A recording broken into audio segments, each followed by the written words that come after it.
बहुत ही कम लोग ऐसे होते हैं जिनको पढ़ाई से रिलेटेड किसी चीज में इंटरेस्ट आता है, और अगर आपको इकोनॉमिक्स जैसे सब्जेक्ट में इंटरेस्ट आ रहा है, आप अर्थशास्त्री बनना चाह रहे हैं, तो आज की ये वीडियो मैं मानता हूं आपके बहुत काम की होने वाली है। क्योंकि आज की इस वीडियो में हम बात करने वाले हैं कि किस प्रकार से आप अर्थशास्त्र में अपना जीवन बना सकते हैं, अर्थशास्त्र में आप अच्छे से अच्छी कैरियर अपॉर्चुनिटीज को प्राप्त कर सकते हैं। कौन सी कैरियर अपॉर्चुनिटीज हो सकती हैं, उनको प्राप्त करने के लिए कितना समय लग सकता है, क्या एग्जाम देने पड़ सकते हैं, क्या कैरियर हो सकता है, ऐसी बहुत सारी चीजें। तो इस वीडियो को अंत तक जरूर देखिएगा। हेलो एंड वेलकम फ्रेंड्स, मेरा नाम है अनूप सिंह और आप देख रहे हैं आपका अपना YouTube channel. So let's get started. अगर हम बात करें इकोनॉमिक्स है क्या, तो एक कॉमन सी लाइन है जो हर यूनिवर्सिटी वाले हमें चिपकाते हैं कि हमारी आकांक्षाएं अनंत हैं एवं संसाधन सीमित। तो अर्थशास्त्र एक ऐसा ज्ञान है जिससे हम अपनी सभी आकांक्षाओं को पूरा कर सकते हैं, ऐसे आकांक्षाओं का चुनाव कर सकते हैं जिनसे हमारी ज्यादा से ज्यादा संतुष्टि पूरी हो सके।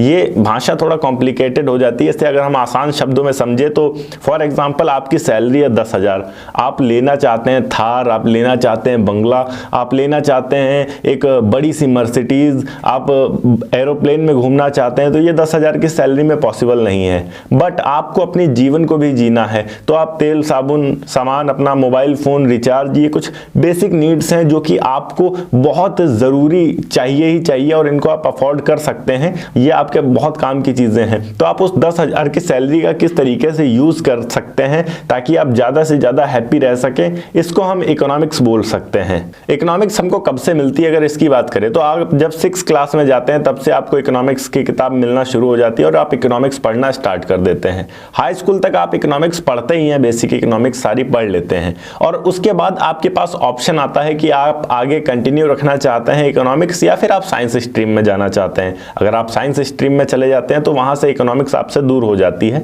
11 और 12 के लिए। आगे आपके पास फिर ऑप्शन है कि आप चुन सकते हैं, पर 11-12 में आपको ये चुनना होता है कि आप इकोनॉमिक्स रखेंगे या नहीं रखेंगे।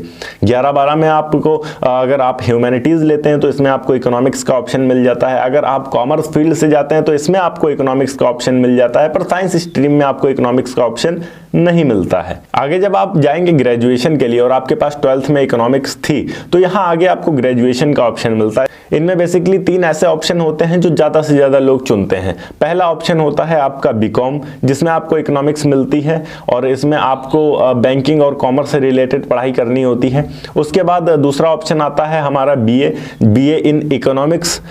इसमें आपको इकोनॉमिक्स सब्जेक्ट मिलता है, पर उसके साथ 2 सब्जेक्ट और लेने होते हैं जिसमें आपको मेजर माइनर का ध्यान रखना होता है कि एक ऐसा सब्जेक्ट होता है इसमें जो कि आपका माइनर होता है, 2 मेजर सब्जेक्ट रखने होते हैं।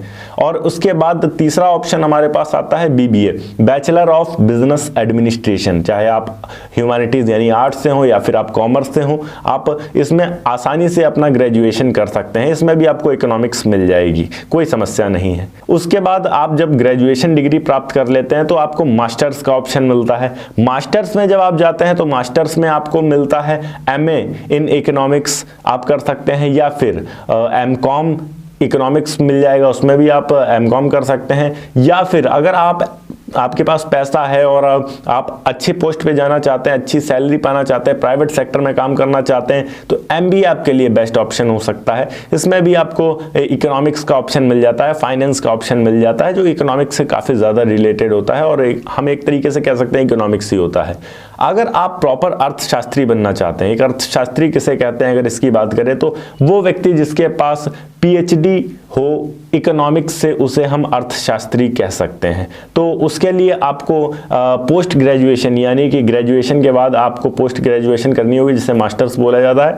देन उसके बाद आपको पीएचडी करनी होगी और उस पीएचडी को जब आप कंप्लीट करेंगे अच्छे मार्क्स के साथ, तब आपको पीएचडी की डिग्री मिलेगी और आपके नाम के आगे लग जाएगा डॉक्टर और आप बन जाएंगे इकोनॉमिक्स से पीएचडी होल्डर यानी कि डॉक्टर। फॉर एग्जाम्पल हम अगर एक महान अर्थशास्त्री की बात करें तो हमारे भारत के पूर्व प्रधानमंत्री जिन्हें हम डॉक्टर मनमोहन सिंह के नाम से जानते थे, वो एक महान अर्थशास्त्री थे। और मैं कहूंगा कि उनके जैसा महान अर्थशास्त्री अभी तक आजाद भारत में नहीं हुआ है। अभी हम बात करते हैं क्या कैरियर अपॉर्चुनिटीज हो सकती हैं अगर हम इकोनॉमिस्ट बन जाते हैं। तो सबसे पहली चीज तो अगर आपने मास्टर्स कर रखी है इकोनॉमिक्स में तो पहला ऑप्शन आपके पास यहाँ पर आता है IES यानी इंडियन इकोनॉमिक सर्विस में जाने का।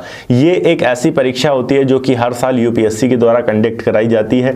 आप अगर इस परीक्षा में भाग लेते हैं, भाग लेने के लिए ये महत्वपूर्ण है कि आपका ग्रेजुएशन और पोस्ट ग्रेजुएशन दोनों ही कंप्लीट होना चाहिए और इकोनॉमिक्स से कंप्लीट होना चाहिए। जब आपका इकोनॉमिक्स से पोस्ट ग्रेजुएशन कंप्लीट है तो आप आसानी से इस परीक्षा में भाग ले सकते हैं और अगर आप इस परीक्षा में उत्तीर्ण होते हैं तो आप इंडियन इकोनॉमिक सर्विसेज में जा सकते हैं। मतलब भारत में इकोनॉमी से रिलेटेड बड़े बड़े फैसले लेने में आपको शामिल होना पड़ेगा। कोई भी अगर बड़ा फैसला लिया जाता है जो कि हमारे भारत की इकोनॉमी से रिलेटेड है उसमें आपका एक महत्वपूर्ण हिस्सा होगा, आप एक महत्वपूर्ण अंग होंगे और इसमें आपको सैलरी भी काफी अच्छी खासी मिलती है। दूसरा ऑप्शन यहाँ आपके पास ये आता है कि आप अगर पढ़ने में काफी ज्यादा अच्छे हैं और आपने इकोनॉमिक्स से PhD कर रखी है तो यहाँ पर आपके पास ऑप्शन आता है कि आप world bank, IMF, international monetary fund जिसे कहा जाता है और भी बहुत सारी अंतरराष्ट्रीय संस्थाएं हैं जो कि धन से संबंधित हैं, अर्थशास्त्र से संबंधित हैं। आप उनमें जॉब कर सकते हैं, उनमें काम कर सकते हैं, उनके लिए काम कर सकते हैं जिसमें आपको